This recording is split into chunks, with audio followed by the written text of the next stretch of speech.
God damn, that was a hell of an intro. Big shout out to JD from the Tassie Takeover podcast for putting that together. That's the only nice thing that we have to say about Tassie today. Welcome back, guys, to the third episode of the Hawks Hangout podcast. Corey, Happy New Year, brother. How did you go? Oh, Happy New Year, mate. Happy New Year.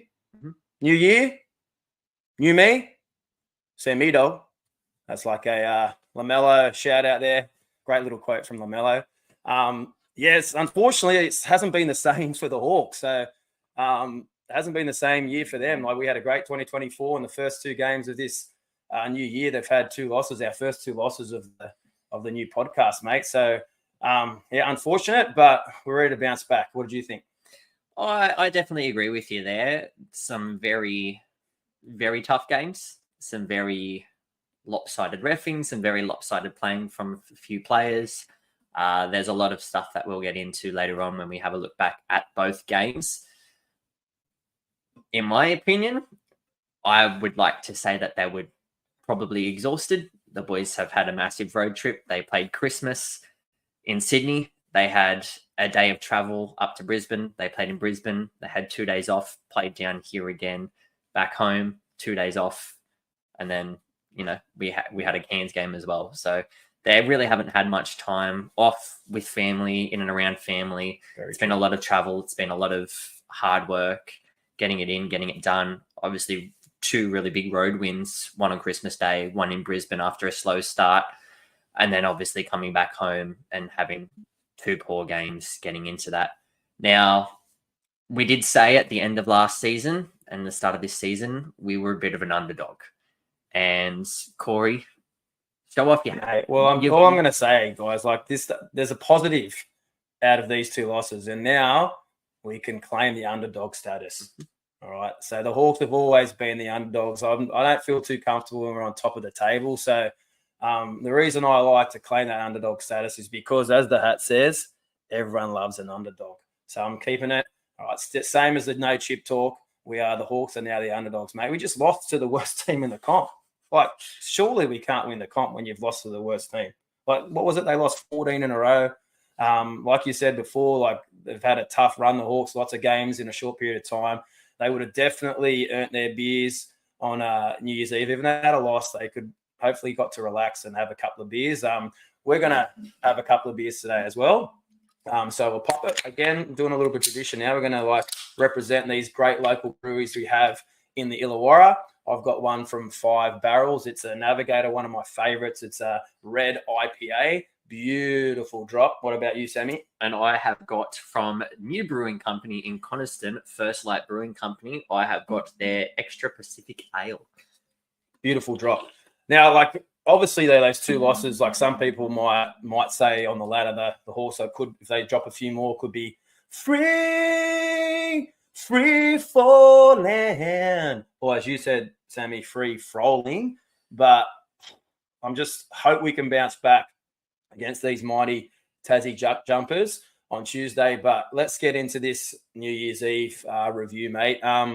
Firstly, my biggest take from the game, I was always worried about this game against the Phoenix. I thought the Phoenix match up quite well against the Hawks, and I was worried, if I'm being honest. The key to the game for me, Sammy Froling, he's had a great season. We were up 99-96 with probably around 3 minutes on the clock. We got a rebound. We were pushing up the court. He was pushing the ball up the court. They had 2 players on the ground. It was a 5-on-3. He decided to pull up the ball a little bit, lost control. All of a sudden, pass ahead. They got 2 guys down there, easy bucket. From the inbound, we turn it over again. All of a sudden, I thought we should have been up 5 or 6. We were down 1 within a 10-second period. I thought that was a huge moment in the game. What did you think, Sammy? Yeah, I definitely agree. From that point in time, you and I just looked at each other and we were like, there goes that. That was the real game-defining moment. It was a bit difficult. We sat there and it was a back and forth game. It was the same as the Cairns game. It was a very back and forth game. There's been a lot of slow starts. And as we have mentioned in previous podcasts, the Hawks have been notorious for their fast starts. They've come out breaking. They've come out right off the bat, They've set the tone right from the start, and they haven't looked back since. Now we'll get a hold of it more in the Cairns segment, but I don't know. I feel like these starters have got their own, not an ego as of such, but they're very relaxed in the fact that a starting position in a squad should be something that you take pride in. It should be something that you work towards, and it should be something that you reward the players that are playing hard and that are playing gritty work and all the rest of it. But for someone like Wani Sparkle-Bullock, for example, he's had 2 off games these past games. He's been in that starting squad. That's the Southeast Melbourne game didn't have points until the 4th quarter. And the Cairns game, yes, okay, he had points in the 1st quarter, but he still finished the game with 6 points. Will Hickey spent more time on the floor than Wani did in both games, and I feel like Hickey had, personally, a better game than what Wani did. Now, Corey, our 3-point shooting in that game, we were 4 from something. Yeah. We hit 4 3-pointers. Now, for a team who prides themselves on their depth and for their shooting ability, with the amount of players that we have that can shoot the 3 ball, it was just nowhere to be seen that night. I thought, that was a big key stat for me. I said I know the moment with Froling's turnover was a key moment. The key stat for me was that we only hit 4 3-pointers. The thing is, though, we got 105 points. So to only score 4 threes and still have 105 points, that's a good thing. The thing that's happened over the last couple of games is that we're letting other teams score big points. So Phoenix racked up 110 and Cairns racked up 108. And I don't think Cairns has hit over 100 in 50 years. So I just think that was that. To me, it's like where scoring's not an issue. I think, though, if you're going to win games or win a championship, your 3-point shooting has to be whoa. Pretty spot on. Corey, what? Are you feeling all right, man? What? Winning a championship. Well, I'm not talking about the Hawks. I'm saying any team. Oh. If any team wants to win a championship, you got to be able to shoot that 3 ball. The game is moving in that direction. So combined for the last 2 games, the Hawks have only hit 11 threes. So 4 against Southeast Melbourne and 7 against Cairns. So I think that's a big stat. We've got some good 3-point shooters in our team. Tyler Harvey, Trey Kell, HJ Lee. They can all knock down those 3. So I think it's important that they start fixing that up, but also trying to fix up that D. They're just letting teams score way too much points. But what did you think about some of the players who play for Southeast Melbourne and their impact on the game? Now, I know a lot of us went into that game going straight away, heckling, booing the man. It's been our thing lately where whoever we've said for Flog Watch has come out and had an absolute blinder against us. So we might have to go against Flog Watch. We might have to go against our own players, and our own players might step up then. But yeah, the impact that Sobey had on that team, I think he finished the game with 25, 5 and 4 or something like that. He was just incredible, like always. You can understand why Southeast Melbourne was so eager and keen to sign him for the deal that he signed on, as well as Glover and Derek Walton Jr. as well. Both boys came in. They absolutely gave their all. Angus Glover, former Illawarra Hawk and local boy. He was great. He had an absolute blinder. I had him for 10 plus, but he only had 9. But he was good. He has good impact. He hit some really deep threes. He was great. I thought it was Walton Jr. I apologise. Last podcast I called him Derek White. So it's Derek Walton Jr. So he had a big game. I think he had his probably best game of the season. Funnily enough, that seems to happen. Players often leave their best games for the Hawks, but he was very good. He got that mid-range going. He was racking up assists. I thought he had a really strong game for Southeast Melbourne. But we moved on from that game, and we were hopeful that we could bounce back against the struggling Cairns Taipans. But they put their A game, and unfortunately the Hawks didn't. So let's have a look at that game, Sammy. So Cairns, again, another slow start for the Hawks. We're down 8-2 after about 5 minutes. Then we turned it on in a little spurt there, the last 5 minutes, and racked up 22 points to go in at quarter time up. And I thought, okay, well, we've had a little slump. We're going to move on and kick on and build a lead here. We went in at half time up about 11, I believe. And I was like, oh, here we go. Come on. Then the third quarter starts. About the first minute and a half. In a minute and a half, we were down. And then at the end of that quarter, Cairns scored 40 points. They won the quarter 40-21. And the previous game, Cairns only scored 68 in the whole game, and to score 40 in a quarter against us, it was very disappointing. And I think a big thing in this game was I felt our starters were poor to start both halves. So our start of the first quarter and the start of the third, I think that's when we were poor. Our bench was really strong in that game. We had 51 bench points, which was really strong. I'll let you touch on a little bit more about that. What did you think? Look, I think it goes to show the amount of work that the head office and the boys behind the scenes have done in the off season, because 51 bench points in a game, it attests to that next man up mentality that we've been talking about the past few episodes. A player's not on, the next person comes in and they step up. You know, we had 3 players who, it kind of seems like it's always coming down to these 3 players. There was actually 4 in that Cairns game, but you had Lee come in, had 13 points by the end of the game. Darius Days had an absolute blinder of a game, like always. Hickey again stepping up and had an absolute blinder of a game. And Lockie stepping in again, having an absolute blinder of a game. Unfortunately, it wasn't called, but he hit a beautiful corner 3 there as a foul went off. But it just, as I was touching on before, Corey, it should be something that is earned. A starting position is something that should be earned. And as a coach, it's something that you should reward your players that are playing hard with. I know myself when I coach, and you know, you when you coach as well, we reward those players that have been playing hard. We reward those players that get in, get it done, get it dirty. Well, it seems to me like it's worked with Darius Days. Mm-hmm. So we'll talk a little bit later when we look at our game previews for the next couple of games about what we think might be some changes that Tatum might like to make in the next couple of games. But in that Cairns game, I know I touched on a key moment in the Southeast game with Froling. I think the key moments, and I spoke about it last podcast, we all love Hickey. I think he's a great player, and you have to live with some of his poor turnovers at times because he does have them in him. But he comes up with great plays, great energy plays. I remember last year in the finals, he got us that offensive rebound against Melbourne to get us that win.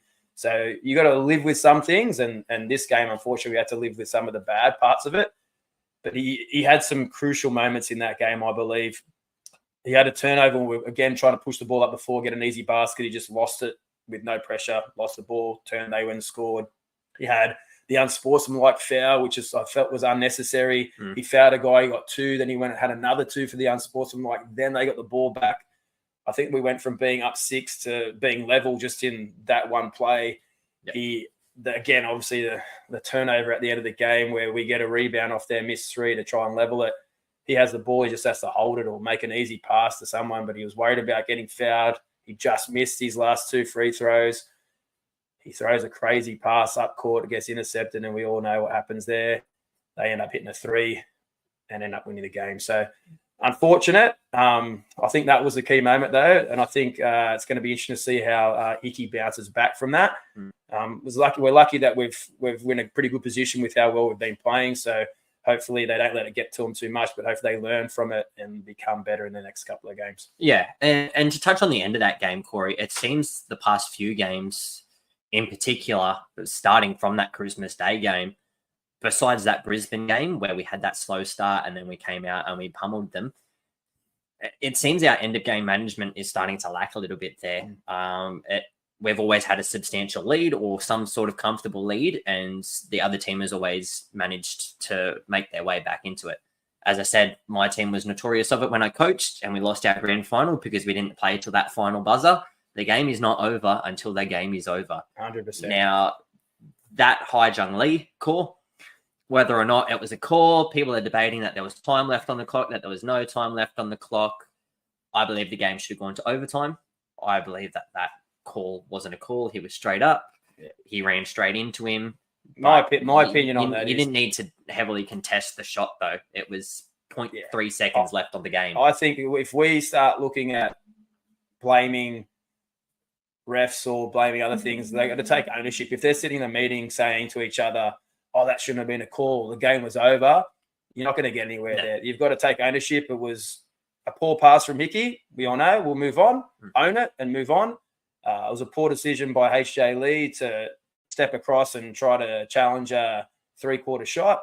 If he hits that, well, we live with it. But the kid who we fouled is a great free throw shooter. He goes and knocks him down. Taron Armstrong was unbelievable. I think that kid's going to go to the NBA. Yeah. He was incredible. So was Edwards in that game.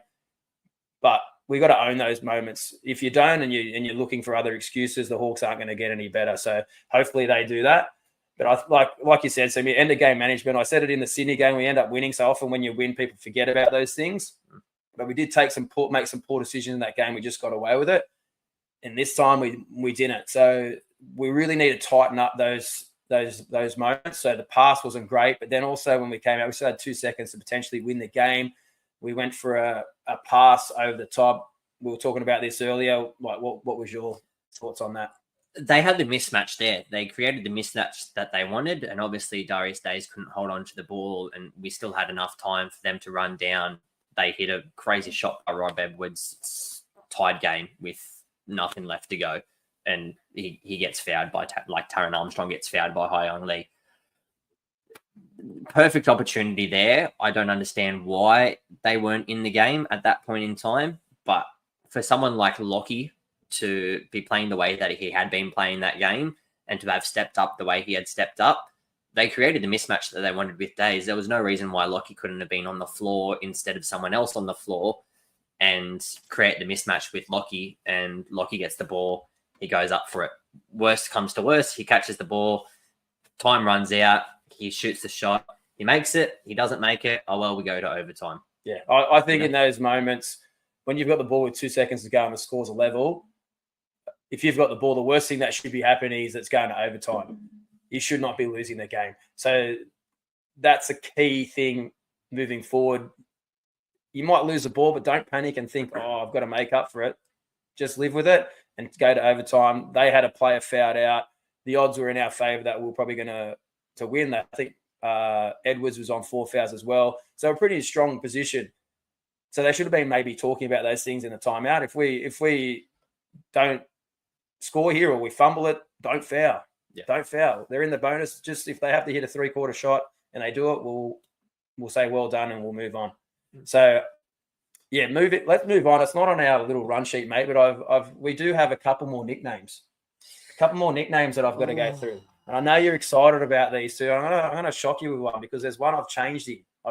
So changed him. Yeah, there's 2 players left that we haven't given nicknames to our mighty Hawks this season. And the first one is Toddy Blanchfield. So he's a bit of a veteran. Now, Toddy's been around a long time. He's got the initials TB.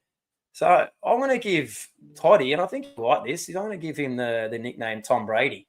Now, Tom Brady, he's got the same initials, Tom Brady. He's played for many, many years. Toddy feels like he's been there in the league for a long, long, long time. I feel Toddy's the GOAT of 3-on-3 for Australia. True. Brady's the GOAT of the NFL. What number does Toddy wear? 21. What's Tom Brady? 12. Oh, the reverse. Mate, it's all aligning. Who did Tom Brady play for when he finished his career? Tampa Bay. Oh, what's the initials? TB. Oh, there we go. So we've got Todd Blanchfield. He is Tom Brady. And our final one. Now, I'm saving the best for last because this guy is my son Carter's favourite player, H.J. Lee. Love the guy. Great guy off the court. So nice, especially to my son. He's given him 2 pairs of his shoes last year. He's always really nice to him at the end of games. I really appreciate how he handles fans. He's a great guy. We thought a lot of things about Lee. We could have gone the obvious choice with Bing Lee, like Brett Lee. We could have gone Bruce Lee. I thought of another one, famous Aussie car, because he's H.J. Lee. I'm going to go H.J. Holden, but I've made a late change. I'm scared now. I'm scared, Corey. I'm scared. I was prepared for you to say Holden. You should be scared because it's a bit of my son Carter, he loves Lee, and he's also his favourite TV show on Netflix is Squid Game. Now, there's a Korean theme with Squid Game, and Lee's Korean, right? So I'm going to call Lee, and what's his favourite shot? 3. Squid Game 3. That's his nickname, Squid Game 3 for H.J. Lee. So that's our nicknames done. You like it? Not bad. Squid Game 3. Not bad. Squid Game 3. He likes these ones after he hits a 3. Love you, Lee. Big shout out to you. You're a great guy. I got to give a shout out to my mum. I think she came up with a better one than you this week. Oh, I got to give a shout out. I know she's going to be watching this one. Now, she's a big Todd Blanchfield fan as much as she loves a few other players of the Hawks. Now, the Todd Blanchfield one that she came up with, she called him Golden Boy. Now, I think I've got this. There is a famous TV show, and we all know it. It's called The Golden Girls. Golden Girls, one of the greats. And one of the characters in that, Corey, is Blanchy. Blanchfield. Blanchy. I actually Golden like Girls, it. The Golden Boy. He's got a bit of a Golden Boy vibe too. He does. He's got those preppy good looks. See that? But Tom Brady has those preppy good looks as well. So Golden Brady. Golden Goat. The Golden Goat. The Golden Goat. I love it. All right. Now we're going to move on. So obviously the last couple of games, the Hawks have not had the results go their way. So I want to bring some positivity to this episode. So we're going to talk about, I've been a long time Hawks fan. Some might say a long suffering Hawks fan, but we've got some favorite moments that we've had as being Hawks fans. So I want to give you mine as someone who's been around for a long time. Sammy's a lot younger than me, so he'll give you probably some more recent stuff. But my first fave moment, it's a pretty obvious one. This is the Hawks championship back in 2001. I remember vividly being at the game when they had the semi-final at the WEC and they played Adelaide. It was an Easter Monday. There wasn't actually too big of a crowd there. So we went to the game, the deciding game. Adelaide played really well. They dominated. Came down to the last play. They had a chance to extend their lead. They missed. It wasn't much time on the clock. I'm thinking, well, there were no chance here. Pretty similar to the Cairns game the other day. The Hawks get the ball. Sav dribbled, gave it to Damon Lowry. He jacks up a shot. He was fouled. Adelaide weren't too happy with the call. We're down 2. Lowry has to go to the line. We all know what happens. He goes to the line. The first one is bouncing around the rim, finds a way to drop. The second one does something very similar. And the third one, he goes up, bounces around the rim 3 times, pops up in the air, bang, he goes down to his knees, celebrates. We get into the grand final. We play the Townsville Crocs. We win game 1 at home. They used to do game 1 at home, so reduce the travel. And the next 2 games were in Townsville. Townsville win game 2 quite comfortably. They play the next game 3 in Townsville. The Hawks opened up the WEC and had a big screen there, so a big crowd turned up to watch it on the big screen there. Hawks got the job done.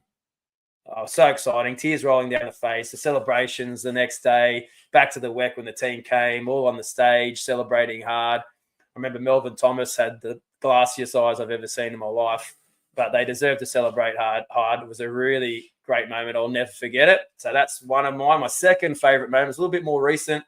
The Hawks were having a really tough season, struggling to get a win. My family comes to the game. I've got 2 kids, a 16-year-old daughter and an 11-year-old son. And son especially is super passionate about the Hawks. And I love that. It's probably the only sport that we really all watch together as a family. And it's been great to see them have that passion. And I think there was this particular moment I'll never forget in my life was we were playing Melbourne United, who a very good team, obviously, at home. We were struggling this season to even get a win.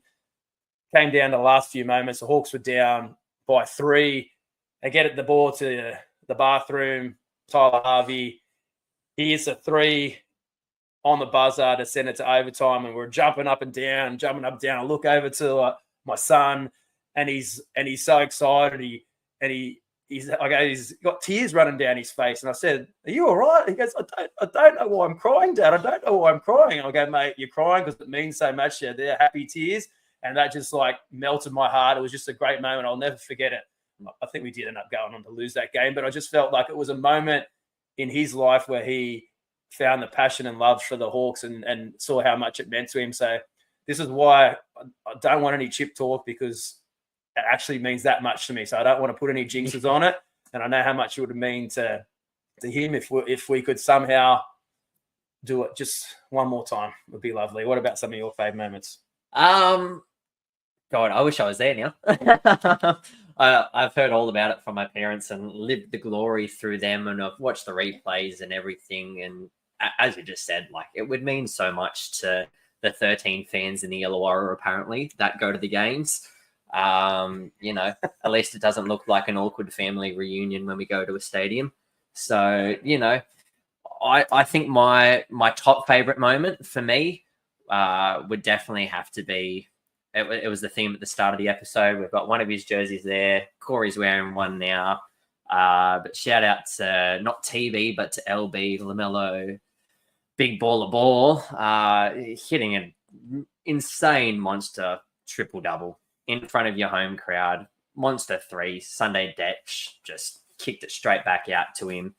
Monster 3 sends it to overtime, end up destroying them in overtime. And, I think it was actually the first ever player in NBL history to record a triple-double. So not only was he an import, he was the youngest person to ever do it. Yeah, and in the 40-minute era, I think it was. Yeah.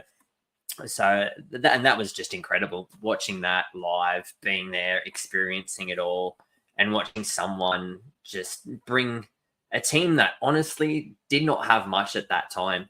We had gone from a finals appearance in 2015, 2016 to just a few years of rough back-to-back, and him coming in there was a lot for the Illawarra and the amount of things that they had. We obviously had LeVar come down. They did a big baller pop-up shop. Just everything, it put the Hawks and the NBL onto that global stage. He was the first real import that kind of brought the game to that next level. And, I've just been to the States recently, and my dad wore a Hawks jersey over there, and people straight away knew exactly what jersey he was wearing. And, oh, you guys must be from Australia, to get that recognition straight away. It's a credit to what he did for the league and what he's continuing to do for the league, regardless of him still being in it. And my second one, it has to be a recent one. You did an old and a recent, so I've got to follow the same theme. Now, I think my recent one for me would definitely have to be watching that finals game last year, that semi-finals game in Melbourne at home. Now, we obviously had the chance to win that first game in Melbourne. Coaching decision didn't go our way. Obviously, it was, a bad pass by Adnam, and he did cop a fair bit the other night about that. He played well, though, didn't he? Especially from me. He copped a mouthful from me, I can tell you that. But just watching that live, I had my uncles over from Canada at that time. We took them to the game. We took their partners to the game as well. And we just had a family night out. And to let it go into overtime and to win in overtime again in front of your home crowd. I think Gary Clark scored something like 40 points. We touched on it before, but Hickey had that game time rebound and went straight up for the shot. It was just one of those things where I'll never forget it, and I hope that it's something that we get to see again in the future. I said hope because I'm not allowed to say the C word, and I'm not allowed to mention it. But I hope it's something that we see in the future, and we definitely have the strengths there to do it. It's just these boys have just got to really find their form. And I love what JT said in his press conference the other day. He didn't have any players in there. It was just him. It was just the media team that were in there. He did his press conference, and there was a quote, Corey, and it's something that I really enjoyed. He said he was going to go into the locker room afterwards and say to the boys, it's up to you guys. Like, are we going to finish this season the way we started it, or are we just going to go through the motions?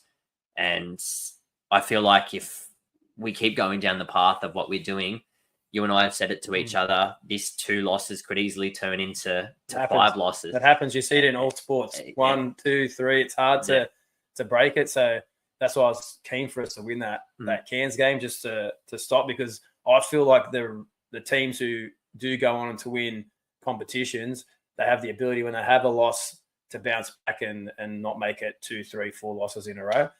So there hasn't been many teams to be able to do that this year. There's been a lot of teams having backup losses, but I agree, mate. I think that that needs to be something that we look forward to. Yeah. And now, Corey, I've got to ask the big burning question. What's the question? We've been talking about favorite Hawks moments. Now, like I said about Gorgian, he's living in his glory days of his former championships. Yes.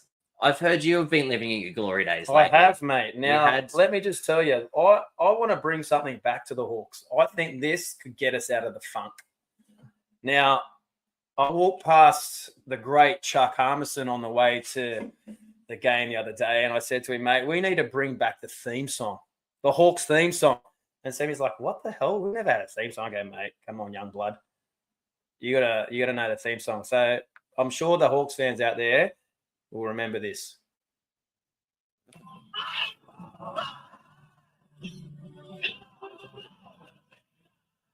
Run it. Fly, you Hawks, fly. Now, come on, Sammy, we're bringing that back. It's got to come back. I feel like it's got to come back, mate, now. It has to come back. If we get a victory at home, they're going to be blasting that over the speakers at the WEC. That's going to get the crowd pumping and singing along. Bring the theme song back. Bring it back. You know what else they should bring back? Bring Freddie back. Bring it back. Got to bring Freddie back. Freddie. Come on. I love Freddie. A bit of got the crowd romping, especially in a close game. Love it. Now, what do you think with the Hawks? Everyone bags us because we never have any sponsors. What do you think? What do we get? We got a sponsor during the week. Hey, partnership announcement. Big shout out to Pringles for jumping on board with us. Now, once you pop, you can't stop. Oh, that's what she said. It was something that the Tassie boys, which we're going to touch on in a second, they like to claim everything as their own. It's what happens when you're the forgotten cousin of Australia. You like to claim everything of your own. They like to claim that they were the ones who got us the sponsorship. They put a call out on their podcast the other week for anyone, and lo and behold, the day later, they announced that Pringles had jumped on board for game sponsorships. Now, Corey, they had it there the other night. They had courtside seats. They had this whole Pringles partnership and all the rest of it. Is it something that we can see potentially being long-term for the Hawks, or do you reckon it's just going to be short-term for the rest of this year? Well, I hope so. It's going to be long-term. Be nice to get them on the jersey, because then I can feel like there's a picture of me on their jersey. So that's what I'm looking for, but let's fingers crossed that we want sponsors for our team, and Pringles is a pretty cool one. It's a worldwide brand, so I'd love to see that. So let's move on to everyone's favourite segment, my brother. Oh, my favourite and your favourite. Vlog watch. Vlog watch. Let's go. Well, now, like you said before, there's been a bit of a trend with vlog watch. Whoever we've named as the number one vlog for that team has had an absolute blinder in the game. So Noi, he came out and dropped over 20 points. We called him the biggest vlog. Sobe, but I didn't call him it. Sobe, I didn't call you it. But Sammy called you the biggest vlog for Southeast Melbourne, and you came out and dropped 25 on our head. So this is dangerous. This is very dangerous. So we're going to talk about not Southeast Melbourne. We're going to talk about Tasmania. Now, Tasmania, I'm not going to lie, like the Tassie Takeover guys, I've told them this already. Tassie are my second team in the NBL. I've got a lot of respect for them and what they've done in their three seasons. I'm a big Jack McVeigh fan. I know he's moved on to bigger and better things. I was worried about him coming back actually to Tassie this year, because I think if he came back, they would be a big worry.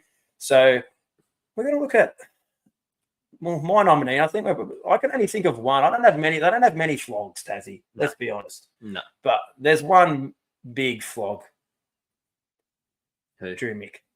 No, Anthony Drew Mick. I just have always thought that whoever he played for when he was at Adelaide, he was a flog there. He just has that like flog look about him. The big moment, I know Rob Lowe did knock him the other day and he went to the ground, but I swear he knocked him in the belly and he goes down, he's grabbing his face like he's an Italian soccer player, rolling around on the ground. We know you got it, mate, but get up. You can play basketball. There's no doubt. You've been in the league for a long time. Just don't need to get grubby. But one thing, mate, don't go off against the Hawks now because you've named it as a flog. But I might do a little sneaky thing here in our multi this week. That's a little tip. Okay. All right. What are your opinions on flog watch this week? Look, I can't fault Tasmania as much as I would like to say some very, very nasty things about them. I just don't have it in my heart to do it.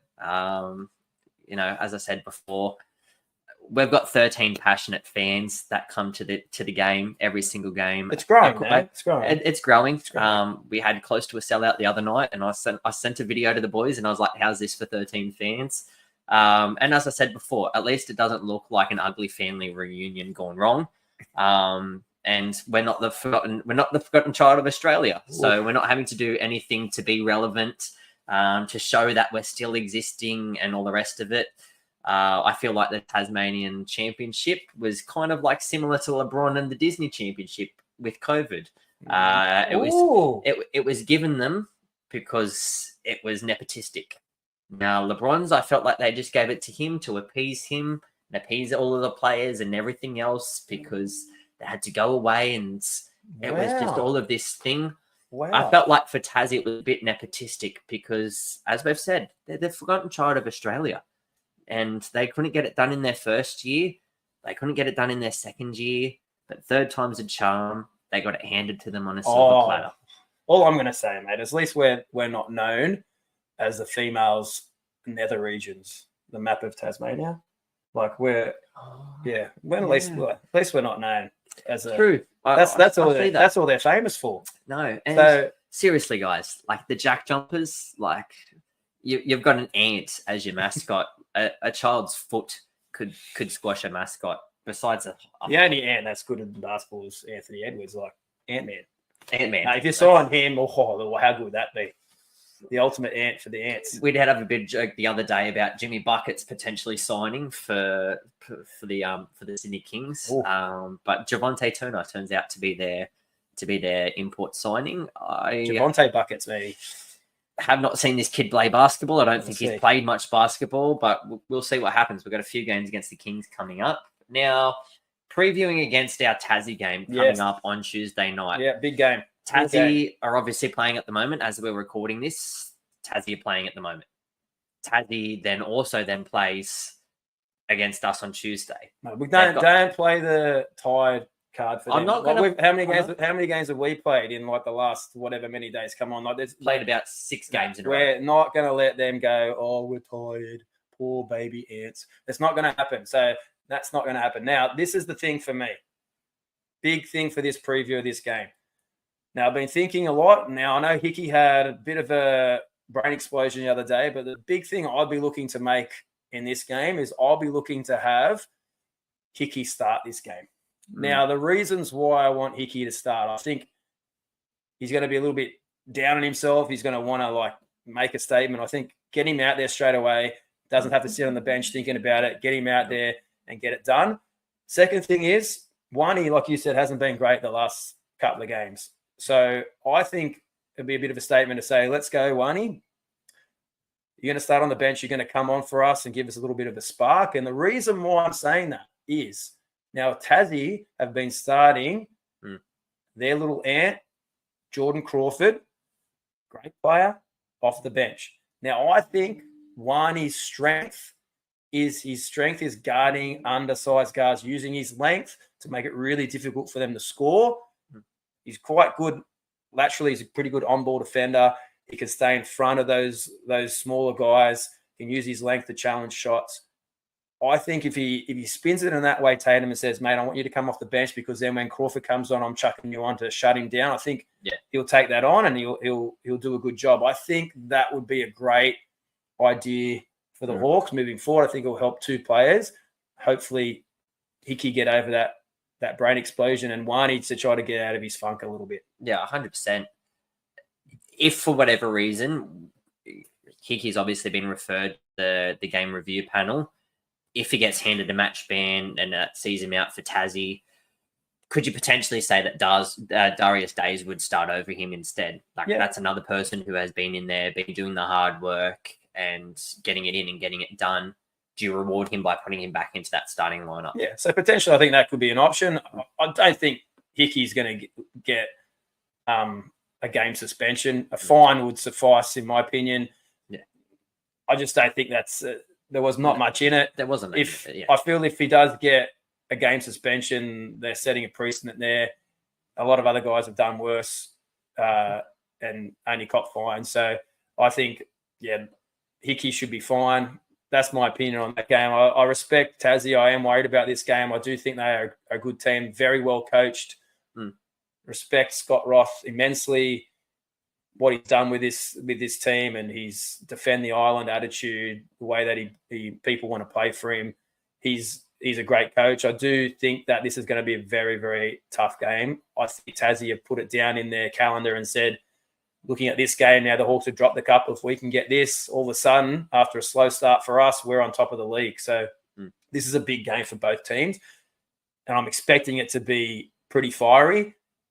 So I'm thinking whoever wins this game can put themselves in a position to really get into that top two, which I know most teams want. You want to try and avoid those playing games if you can. Gives you a little bit of chance to rest, but also it's guaranteeing you're going to be in the final four.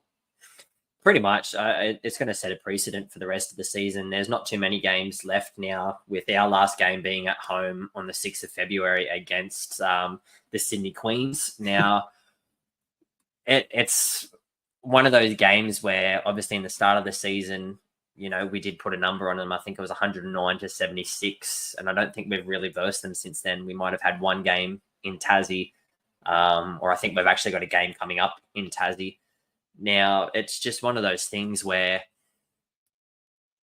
do you take home court advantage? Do you not take home court advantage? Do you look at potentially moving down to second? Do you play for a play-in spot? It's all things that these teams are playing for now. And, the Hawks have been that team to beat this season.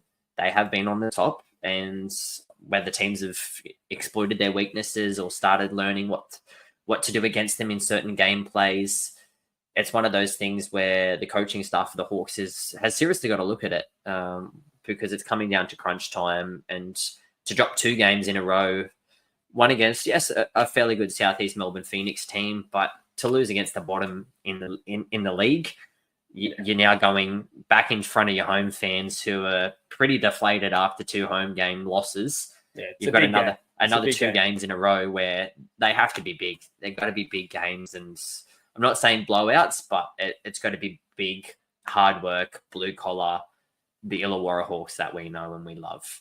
Yeah. Now, speaking of the Illawarra Hawks that we know and we love, my segment this week for Get Up and Get Out, I'm going to have to flip it on its head, mate. I have to flip it on its head. I would love to say a big get up to everyone that was involved in that bench. Hai Young Lee, Darius Days, Todd Blanchfields, Will Hickey. You had an absolute blinder, as we said. Bench was huge. 51 bench points in that Cairns game. It was half the points almost for the entire game. It attests, as I said, to that depth that we have and that next man up mentality. All the boys need to rally around it now. They need to play how they played against that Perth game, and all of them need to rally around each other so that it is a big win, especially for Tasmania. It keeps us locked into the top position, and I think it pushes them, depending on the results, at least down to 4th or 5th. Whereas if they win, they overtake us on points percentage, as that would be 12-8. So it is a big game, and it's a big game to watch. But my get out is unfortunately Wani. Now I love back to back. I love the dude to bits, but I would love to see him. I would love to see what they did with Days. I would love them to take the same mentality, and bring that on to Wani. As I said, a starting position is something that you should have to fight for. Yeah, and I feel like Wani's head has dropped a little bit, and I saw the other day, Kel drove it in, kicked it out to Wani, it was wide open. Wani kicked it on, and you could hear Kel saying, "Shoot it, shoot it." Wani kicked it to Harvey, hoping he'd hit it, put his hand up in the air. Harvey missed.